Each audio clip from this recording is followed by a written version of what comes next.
j'espère que vous allez bien. Aujourd'hui on se retrouve dans une nouvelle vidéo.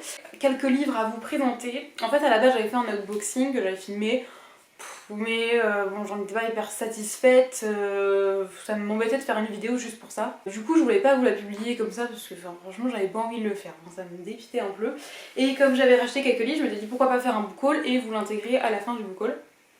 Parce que c'est un unboxing d'une box avec en fait c'est un livre que j'ai commandé et il y avait la possibilité d'avoir une genre de box autour du livre. Donc j'avais pris ça comme ça et du coup ben voilà, je vous laisse voir l'unboxing à la fin. Je le montre pas trop dans l'unboxing parce que je voulais pas vexer les personnes qui avaient fait la box. Mais honnêtement j'ai été vraiment déçue, j'ai payé je crois 50€, quelque chose comme ça, autour des 50€ pour la box. Et il y a vraiment que dalle dedans et pour moi c'était un peu des bricoles entre guillemets. Il y a un ou deux trucs qui sont sympas, le reste ça reste quand même assez... Voilà, pour le prix, j'ai été déçue en sachant le prix du livre, en gros j'ai payé 25-30€ je crois les goodies. J'ai été vraiment déçue. Donc voilà, je voulais pas trop montrer parce que je voulais pas vraiment vexer les personnes. Après voilà, le livre est peut-être super bien, j'ai pas encore lu donc voilà. Mais en tout cas j'ai trouvé que la box méritait pas son prix selon moi. Alors peut-être que les objets valent vraiment le prix. Mais bref, voilà, moi ça ne m'a pas transcendée. Du coup, je vous laisse l'unboxing pour la fin et je vais vous montrer les petits livres que j'ai achetés. Alors il y a des livres de Noël, des livres pas de Noël, enfin voilà, je pensais avoir plus de livres que ça à vous présenter mais finalement j'en ai pas tant que ça. Mais c'est pas grave, ça fera un petit book haul parce que les prochains book haul risquent d'être énormissimes et donc je voulais pas les intégrer à d'autres parce que je ferai deux book hauls bien distincts pour les deux événements dont ce sera question. Donc voilà. Le premier livre que je vais vous présenter c'est une BD et c'est une BD que j'ai gagnée dans un concours, c'est dingue, je gagne jamais au concours habituellement, mais du coup j'ai gagné, c'était pour le concours d'Audrey, du Souffle des mots, pour ses... oui c'est 100 000 abonnés, c'est bien ça. Donc du coup j'ai gagné une BD et j'ai gagné La boîte à musique, donc le premier tome Bienvenue à Pandorion, écrit, alors je sais plus, je crois que c'est écrit par GG et illustré par Carbone, aux éditions Dupuis. Donc c'est les éditions qui les ont envoyées directement, enfin qui l'ont envoyé directement. Vraiment je m'y attendais tellement pas. C'est un livre avec de très très jolies illustrations. Je vais en trouver voilà, des illustrations très sympas. Un livre que j'ai déjà lu, c'est bien mais pas transcendant, je vous en reparlerai dans un update lecture. Donc on suit Nola qui reçoit pour son 8e anniversaire la boîte à musique de sa maman. Mais regardez de plus près, je vais vous lire le résumé, c'est plus simple. Mais regardez de plus près, une petite fille gesticule à l'intérieur et appelle au secours. En suivant ses instructions, Nola rapetisse et entre dans la boîte à musique. Elle découvre alors Pandorian, un monde fabuleux mais aussi dangereux. Voilà, et je trouvais ça vraiment... Enfin, le résumé me tendait vraiment, je trouve ça hyper sympa. Bon, j'étais un petit peu déçue, j'ai trouvé que c'était très introductif, je vais pas vous en dire plus parce qu'on n'est pas là pour ça, mais je suis très contente de la gagner, ça m'a permis de découvrir une nouvelle BD parce que c'est vrai que ça coûte relativement cher et que c'est lu très vite, même si honnêtement le travail des dessinateurs et tout est complètement... Enfin, justifie complètement le prix. Voilà, c'est vrai que bah, le fait de mettre des fois 15-20€ dans une BD alors que tu la lis en même pas une heure, bah, c'est vrai que ça refroidit un peu. Donc voilà, je suis très contente de pouvoir découvrir une nouvelle BD. Ensuite, j'ai acheté un livre qui me tente depuis au moins 2 ans, je pense. À chaque fois, je voyais la librairie et je me disais non, je vais pas acheter ça, c'est quand même très jeunesse. Et puis, bon, je vais acheter d'autres livres avant d'acheter celui-là. Et en fait, un jour, j'ai fini par craquer. Il s'agit des lapins de la couronne d'Angleterre. Donc là, c'est le premier tome, Le Complot. Alors, c'est écrit, il me semble, par Santa Montefiore et Simon Montefiore.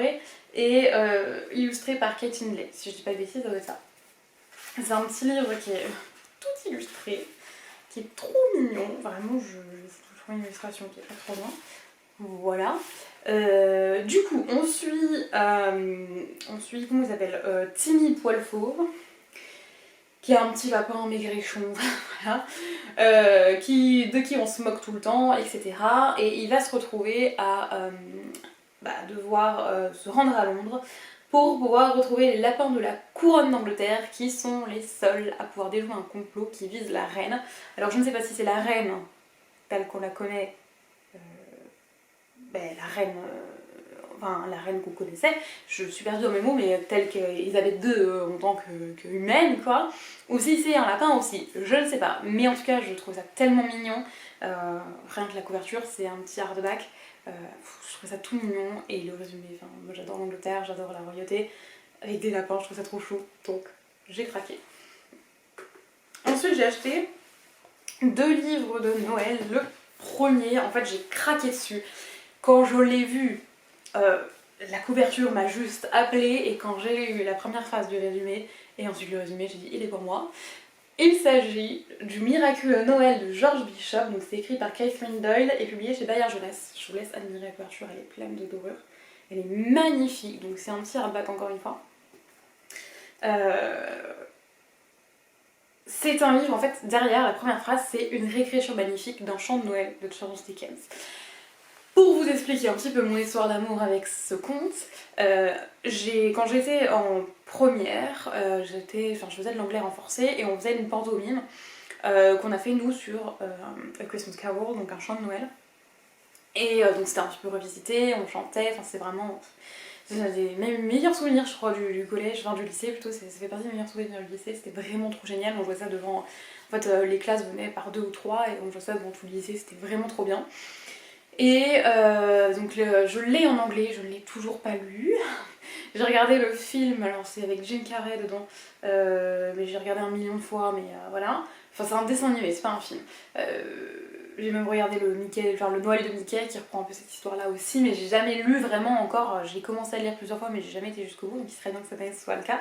Mais du coup, pour vous parler rapidement d'un chant de Noël, j'en profite que je n'ai pas beaucoup de livres pour vous en parler. Un chant de Noël, en fait, c'est l'histoire de Scrooge qui est un peu avare, qui est tout le temps grincheux, qui n'aime personne ni rien du tout, et par-dessus tout, il déteste Noël. Il avait un associé qui s'appelait Jacob Marley, qui est mort, je sais plus, quelques mois ou 1 an avant le moment où se déroule le conte.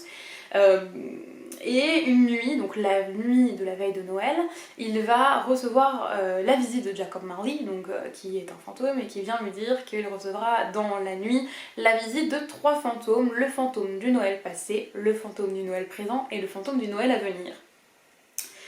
Voilà, et du coup, cette histoire est un genre de réécriture un peu plus, je trouve, jeunesse, et un peu plus, ouais, je pense que c'est quand même plus jeunesse, et un peu plus mignon, magique, enfin, même s'il y a de la magie dans le vrai conte, vraiment, je trouvais ça trop sympa. Je vais vous lire le résumé, je lis rarement les résumés, mais là je vais vous le lire, parce que je trouve ça vraiment, j'adore, voilà.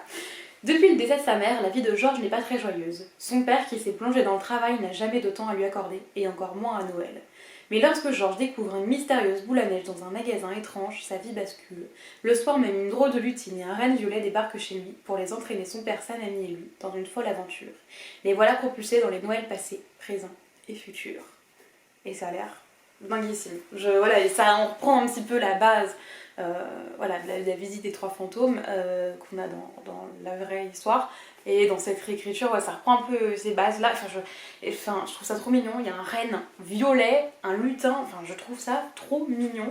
C'est un livre qui est vraiment un très bel objet livre. Vous avez le petit marque-page comme ça, doré. Vous avez aussi des petites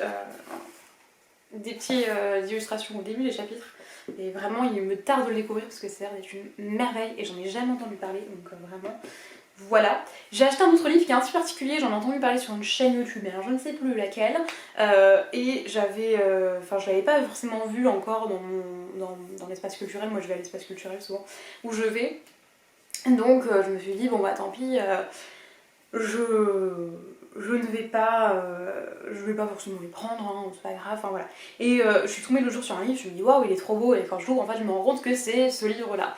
Donc c'est un livre un petit peu particulier, puisqu'il s'agit d'un roman de l'Avent. Donc c'est un genre de calendrier de l'Avent, mais sous format roman. Il y en a plein qui existent en vérité, mais ceux-là sont un petit peu particuliers, puisque quand vous ouvrez les pages, vous avez en fait seulement, je sais vous montrer ça correctement, seulement les numéros. Et c'est-à-dire que vous allez prendre une règle et venir séparer ici pour pouvoir ouvrir. Vous avez les quelques pages qui composent le premier chapitre, puis le deuxième, etc. Vous avez donc un chapitre par jour pendant le mois de décembre, enfin du 1er au 24.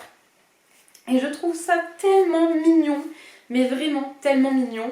Voilà, ça me permet, parce que là cette année je me suis pris que, enfin c'est ma mère qui me l'a fait, je lui ai demandé de me faire un calendrier d'avant chocolat. Parce que voilà, je trouve pas forcément mon bonheur en grande surface, comme ça permet d'avoir des trucs un petit peu différents et de pas avoir que la même marque dedans, et je voulais pas forcément prendre autre chose parce que bah voilà, je préfère garder mes sous pour faire des cadeaux à mes proches, donc voilà. Et ben je trouve ça sympa parce que ça me permet, là je l'ai payé 11€ et quelques, donc c'était plus sympa, ça me permettait d'avoir un nouveau livre de Noël, et ça me permettait d'avoir un genre de calendrier de l'avant un petit peu plus original et un petit peu sympa. Donc il y a 4 livres qui existent, il y a, je vais vous les dire parce que je les ai derrière, il y a Mission Cadeau Nul, L'immeuble enchanté que je trouvais qui avait l'air bien sympa aussi, et Le mystère de l'or de Noël, donc c'est plutôt cool. Et donc pour celui-ci, donc Le règne mystérieux de Natacha Godot et Tristan Gillon, c'est aux éditions Ozu, j'aurais peut-être dû commencer par là. Mais du coup, c'est un livre où on se retrouve avec Elliot qui vit avec ses parents, qui élèvent des rennes à l'orée de la forêt. Bon, je vais vous lire le résumé. Je danse beaucoup, je vais vous lire le résumé, ce sera plus simple. Alors que le mois de décembre commence à peine, il ne tient plus en place, sa cousine Flore vient leur rendre visite. Dès son arrivée, des événements étranges se multiplient et une créature inquiétante rôde autour de l'étable. Mais surtout, les deux enfants s'aperçoivent qu'un des rennes a un comportement bizarre, son pelage brille étonnamment et on dirait presque qu'il vole. Serait-il magique? Voilà, ça a l'air trop mignon. Et le dernier livre dont j'ai à vous parler et que je viens de recevoir ce matin, c'est un livre pas les moindres, c'est un très joli livre de chez Dosaxus. C'est la seule saga que j'ai de chez eux, quoi qu'ils ont sorti un nouveau livre ils vont sortir un nouveau livre qui me tente vraiment, mais pour celui-ci, il s'agit de La malédiction d'Excalibur, qui est donc le tome 3 de l'Ascension de Camelot par Kristen White. C'est un livre qui est encore d'une beauté, alors là vous avez vraiment, il est tout lumineux, enfin il y a plein de... C'est très lumineux, je sais pas comment dire ça, mais voilà. Donc je vais enlever la jaquette pour vous montrer son abîmé. Donc dessous il est comme ceci, vert et violet. J'adore le motif. Et voilà, à l'intérieur vous avez encore une fois la couverture comme sur les autres tomes, si vous avez déjà lu les autres tomes. Et voilà, les débuts de chapitre. C'est un livre qui me tarde vraiment de découvrir. J'avais bien aimé, beaucoup aimé même les 2 premiers tomes. Je sais que c'est pas un livre qui a fait l'unanimité, soi-disant pour ses copies, mais bon, moi ça m'a pas dérangé. Bon, voilà. Il y a des gens que ça dérange plus que d'autres. Après, voilà, ça dépend aussi des coquilles, évidemment. Mais pour le coup, moi, c'est une histoire qui m'a beaucoup plu. Donc j'ai hâte d'avoir le fin mot de cette histoire. Pour le résumé du premier tome, on suit Guenièvre qui est envoyée par Merlin pour épouser le roi Arthur. J'espère que je vous spoile rien. Pour le protéger. Ça va être très flou mon résumé, mais en gros, Camelot a banni la magie en fait, on peut plus, voilà. Il y a une menace qui pèse sur le roi Arthur et donc Guenièvre est envoyée là-bas pour l'épouser pour pouvoir le protéger. Voilà, c'est plus ou moins ça. Ça a l'air très nul la façon dont je vous l'ai dit, mais c'est pas grave. Sachez que c'est une bonne lecture, enfin, c'est une saga que j'aime beaucoup, les 2 premiers tomes ont été de très bonnes lectures. Si jamais ça vous intéresse, n'hésitez pas d'aller lire le résumé sur internet, ce sera peut-être un peu plus intéressant que ce que je viens de vous dire. Mais voilà, en tout cas c'est très joli livre. Je vais vous laisser du coup avec l'unboxing voilà, que j'ai fait en sortant du boulot. J'avais les cheveux attachés, j'étais dans une tenue, c'est plus qu'approximatif mais je pouvais pas attendre pour l'ouvrir. Donc je vous laisse découvrir le dernier livre et voilà, j'espère que cette vidéo vous a plu et je vous laisse avec la fin. Je vais donc ouvrir le colis. J'ai failli me spoiler et je regardais des stories et là je tombe sur les stories de Lily Bookin et je fais pas gaffe et en fait à un moment donné je fais ah putain mais c'est la box et heureusement j'ai quasiment rien vu. Je crois que je me suis spoilé un truc seulement donc ça va. Il y a des petits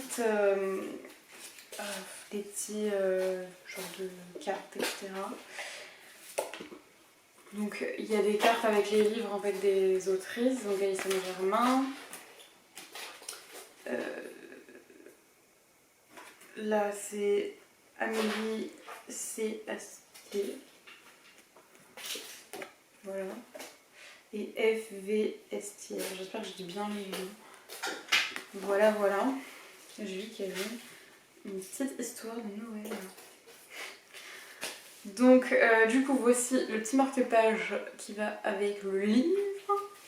Ensuite, niveau goodies, on a un petit... Ah bah attendez, il y a la carte de Alicia Garnier, elle est magnifique.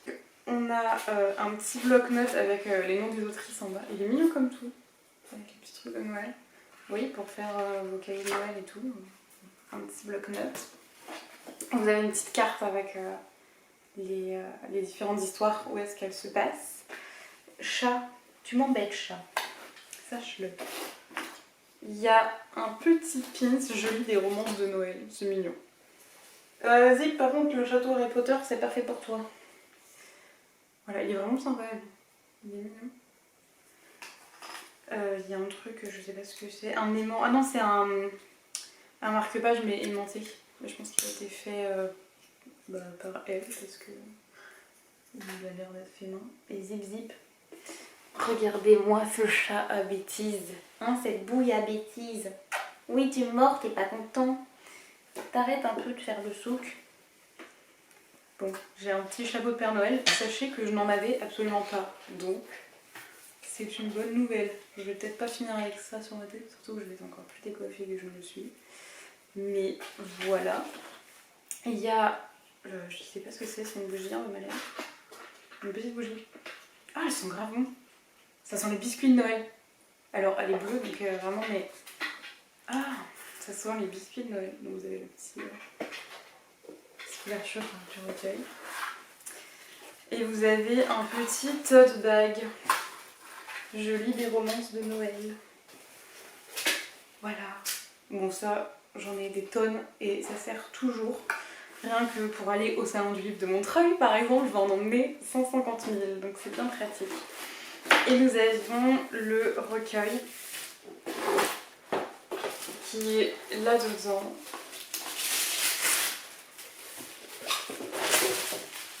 Oh, il est tout abîmé. Ah non, je suis dégoûtée. Bah, j'avais vu que le carton avait pris un petit coup, mais de là à ce que le livre soit tout abîmé. Regardez l'état du livre en haut. Ah, je suis dégoûtée.